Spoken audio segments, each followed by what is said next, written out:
जय माता रानी। Welcome to my channel NP world. और कन्या पूजन के साथ ही इस पवित्र पर्व का समापन भी हो जाएगा।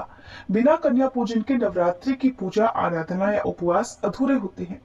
कुछ लोग अष्टमी तिथि के दिन कन्या पूजन तो कुछ लोग नवमी तिथि के दिन कन्या पूजन करते हैं। तो प्रिय श्रोताओ, आज की इस वीडियो में आप जानेंगे इस बार शारदीय नवरात्रि में कन्या पूजन किस दिन किया जाएगा, अष्टमी और नवमी तिथि कब रहेंगी, क्योंकि इस बार अष्टमी और नवमी तिथि कुछ लोग एक ही दिन मनाने की बात भी कर रहे हैं।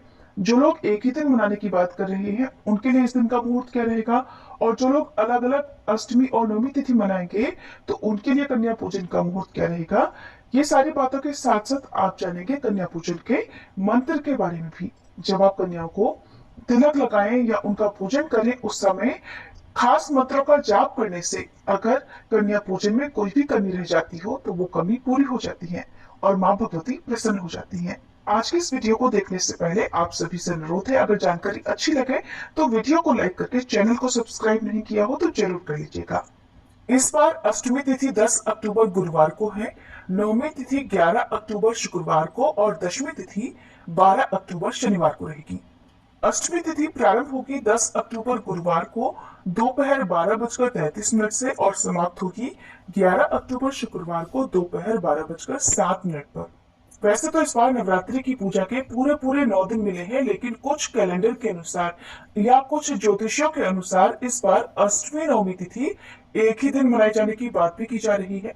तो ऐसे में मैं आपको एक बार फिर से बता दूं कि आपके क्षेत्र में जिस दिन भी अष्टमी और नवमी का कन्या पूजन हो रहा हो, आप उसके अनुसार पूजा कर सकते हैं। वैसे अष्टमी तिथि 10 अक्टूबर गुरुवार को और 11 अक्टूबर शुक्रवार को नवमी तिथि रहेगी। नवमी तिथि प्रारंभ होगी 11 अक्टूबर शुक्रवार को दोपहर 12:08 से और समाप्त होगी 12 अक्टूबर शनिवार को सुबह 10:58 पर। जो लोग इस बार अष्टमी और नवमी तिथि एक ही दिन मानकर कन्या पूजन करने वाले हैं, तो उन लोगों के लिए मैं बता दूं कि महाअष्टमी पर कन्या पूजन का जो शुभ मुहूर्त आपको प्राप्त होगा वो 11 अक्टूबर को सुबह 7:47 से लेकर 10:41 तक का होगा। और इसके बाद राहु काल शुरू हो जाएगा। राहु काल सुबह 10:41 से दोपहर 12:08 तक रहेगा। जब तक राहु काल रहता है तब तक आपको कन्या पूजन करने से बचना चाहिए।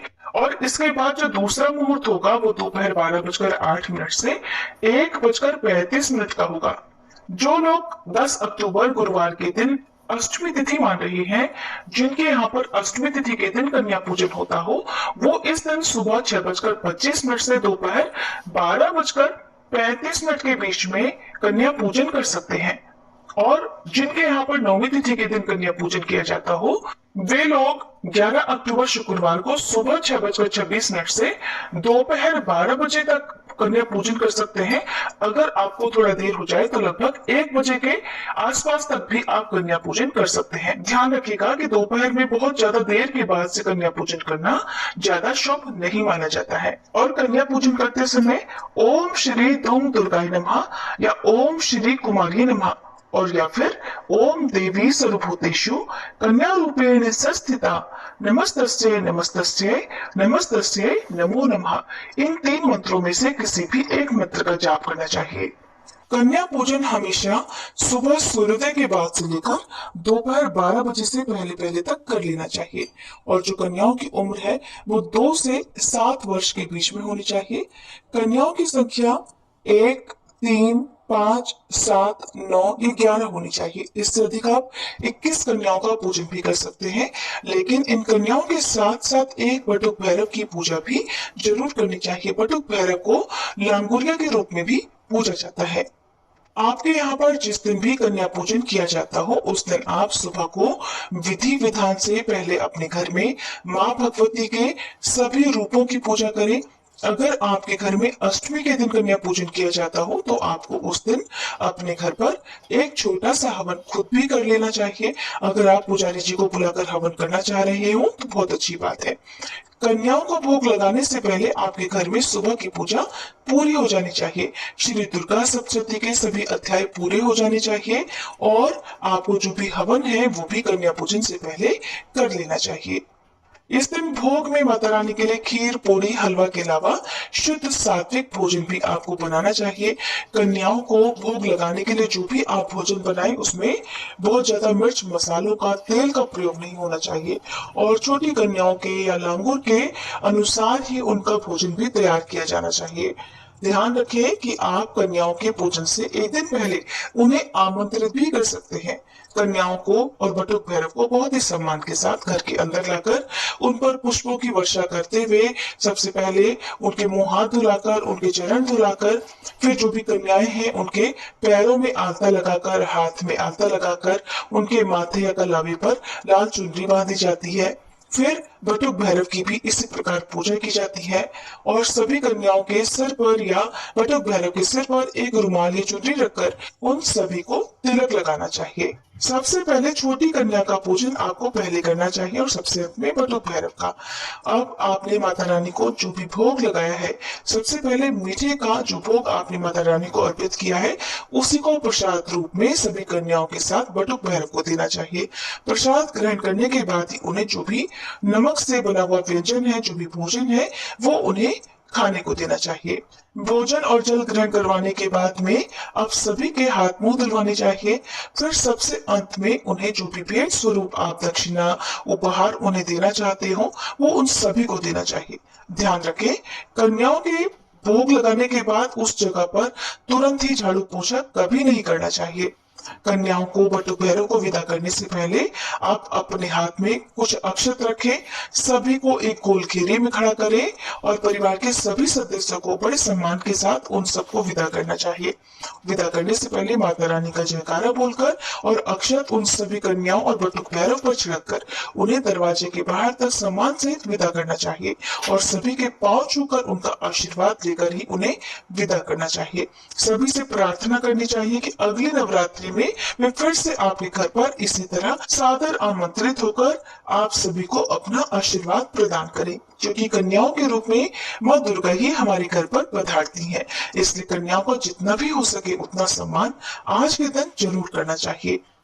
भेंट या उपहार में देने वाली कोई भी वस्तु काले रंग की ना हो और कोई भी कील काटे वाली चीजें आज के दिन कन्याओं को नहीं देनी चाहिए। कोई नुकीली चीजें उन्हें आज के दिन नहीं देनी चाहिए। जब सभी कन्याएं और बटुक भैरव विदा हो चुके हों तो जो भी व्रती सदस्य हों उन्हें प्रसाद रूप में जो भी माता रानी को भोग आपने लगाया है उस प्रसाद को ग्रहण करना चाहिए। और इसके बाद अगर आप चाहते हो तो आप भी भोजन ग्रहण कर सकते हैं। हालांकि कुछ लोग चाहे अष्टमी के दिन कन्या पूजन उनके घर में होता हो या नवमी के दिन, वो दशमी तिथि के दिन ही भोजन और अन्न जो भी ग्रहण किया जाता है वो ग्रहण करते हैं। तब तक वे फलाहार ही ग्रहण करते हैं। अगर आप ऐसा करना चाहते हो तो आप भी दशमी तिथि को ही भोजन ग्रहण कर सकते हैं और अगर ऐसा नहीं करना चाहते तो अष्टमी या नवमी को कन्या पूजन करने के बाद आप खुद भी भोजन ग्रहण कर सकते हैं। कन्याओं के पूजन करने से पहले भूल कर भी किसी भी पूजन सामग्री का विसर्जन नहीं करना चाहिए, लेकिन कलश के ऊपर जो जटा वाला पानी वाला नारियल स्थापित किया जाता है उसे बहुत सी जगह पर कन्या पूजन करते समय तोड़कर प्रसाद रूप में हलवे के साथ ही कन्याओं को बांटा जाता है, बटुक भैरव को प्रसाद रूप में दिया जाता है। तो वहीं कुछ जगह पर इस नारियल को मंदिर में रख दिया जाता है या कुछ जगह पर बहते हुए जल में प्रवाहित भी कर दिया जाता है। आपके घर पर जिस भी नियम का पालन किया जाता हो आप भी उसी नियम का पालन करें। अंतिम दिन जब भी आप हवन कर रहे हो उस समय आपको एक बार फिर से सभी नवदुर्गाओं का ध्यान करना चाहिए। आप नवदुर्गाओं के ध्यान के अलावा उनके बीच मंत्र का भी जाप करें। ओम देवी शैलपुत्रे नमः, ओम देवी ब्रह्मचारिण्ये नमः, ओम देवी चंद्रघंटाय नमः, ओम देवी कूष्मांडाय नमः, ओम देवी स्कंदमाताय नमः, ओम देवी कात्यायन्ये नमः, ओम देवी कालरात्रे नमः, ओम देवी महागौरे नमः, ओम देवी सिद्धिदात्रे नमः। इन मंत्रों का जाप आप पूर्ण विश्वास के साथ करें। माँ भगवती से प्रार्थना करें कि वे आपके द्वारा की गई पूजा को, आपके द्वारा रखे गए उपवासों को स्वीकार करें और इस दौरान आपसे कोई भी गलती हुई हो, कोई भूल चूक कुछ भी कम अधिक हो गया हो, उसके लिए आपको क्षमा कर सके। अब बात करते हैं पारण के बारे में।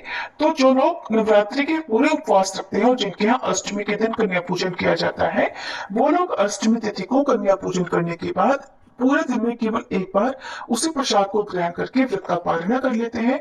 तो कुछ लोग अष्टमी के दिन कन्या पूजन करने के बाद भी उस दिन उपवास रखते हैं और अगले दिन सुबह अन्न ग्रहण करते हैं। जिनके नवमी के दिन कन्या पूजन होता हो, वो नवमी के दिन कन्या पूजन करने के बाद चाहे तो व्रत का प्रसाद ग्रहण करके पालन कर सकते हैं, नहीं तो नवमी तिथि के दिन भी आपको उपवास रखने के बाद अगले दिन अन्न ग्रहण करना चाहिए। ये थी आज की वीडियो। उम्मीद है आपको जानकारी पसंद आई होगी।